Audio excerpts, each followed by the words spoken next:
Hey guys, so today I'll be reviewing the book Master Harold and the Boys. Now, this book is very controversial, so don't get offended by the points that I address in this play. Okay, let's get started. Master Harold and the Boys was written by Athol Fugard and was first performed in 1982. Now, let's move on to setting. The book takes place in apartheid South Africa in around 1950. The apartheid was between whites, colored, and blacks. It was basically more or less legal discrimination. Now,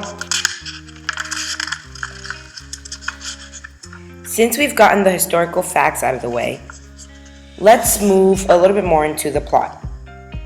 The only characters in the play are Hallie, a 17-year-old white boy whose family owns a tea room next to their house. And then we have Sam and Willie, who are two black servants that work for Hallie and his family. They're more or less in their 40s. Now, let's get into connections that these characters may have. Willie and Hallie have a strict, just work relationship where Willie replies to him as Master Harold and nothing else. As for Sam, is a very smart servant who has a really close connection with Hallie. Now, the relationship between Sam and Hallie changes a lot during the play, so we are not very sure at times where the relationship in the book may lead, which strikes major conflict in the play. Now, the book starts on a wet and windy day where Hallie is in his mother's tea room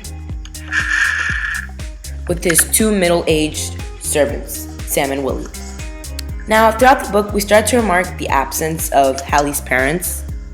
His dad is in the hospital, followed by his mom who is with him. This leads us to a big part of the book where we witness how Hallie sort of reacts with his servants. It gives us a completely whole new perspective of life during the apartheid. If it wasn't for Fugard's writing style, I don't think this book would be where it is today.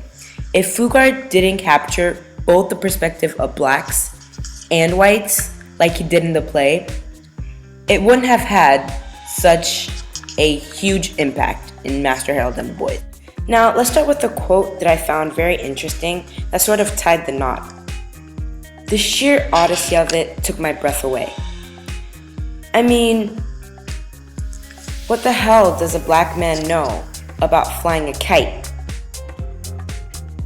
If you think when we left the boarding house to go up the hill, I was praying quietly there wouldn't be any other kids to laugh. This quote is a great example of how segregated the times were. It affected the natural order of enjoyment between children and adults of different races. I also believe that the kite was a symbol of hope and freedom that the blacks could have endured during the apartheid. As we know, Sam and Hallie are close, but society breaks them apart. On one hand, Sam wants to be Hallie's father figure because Hallie's father's a drunken fool, but on the other hand, he has to face being his servant. And it's hard to love something that changes right before your eyes. I can actually feel sympathy for Sam. With all the racial tension, it leaves a remark on the readers. And as an audience, we witness the behavior. It makes sort of a father-son dynamic. In conclusion, it doesn't matter where the play was perfected or well acted. It revolves around one thing: the issues involving racism. In result, I think I would give this book a 4.5 out of 5 because I really love the book's concepts and the fact that struggling between racism and oppression and the different points that address it and the apartheid in South Africa, which before I read the book I had no idea what it was about. So now I get to read something new and rejoiceful, and the book all in all / play was very heartwarming and rejoiceful and very juicy to read. So you guys should check the book out. Subscribe and comment anything. Thank you. Okay, bye.